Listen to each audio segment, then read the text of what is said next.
আমাদের নিকো পার্কের ট্রিপ থাকছে 14 তারিখ পর্যন্ত অফার থাকবে। নিকো পার্কের ট্রিপে থাকছে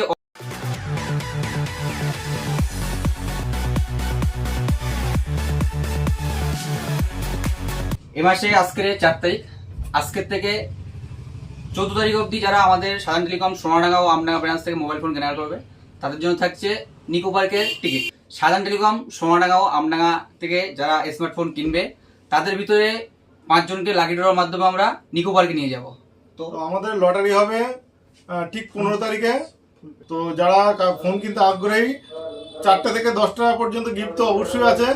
তারপরে যেটা জাহিদুল বললো, আমাদের নিকো পার্কের ট্রিপ থাকছে 14 তারিখ পর্যন্ত অফার থাকবে। নিকো পার্কের ট্রিপে থাকছে অল রাইড ফ্রি, সাথে ওয়াটার পার্ক, সাথে দুপুরের লাঞ্চ সবকিছু আমাদের তরফ থেকে প্রোভাইড করা হবে। এমনকি পিক আপ ড্রপ সবকিছু সাধারণ টেলিকমের পক্ষ থেকে তোমাদের জন্য থাকবে। তো তাড়াতাড়ি করে চলে আসো সাধারণ টেলিকম। তো এই ধামাকা অফার একদম মিস নয়, তাড়াতাড়ি চলে আসো সাজান টেলিকমে।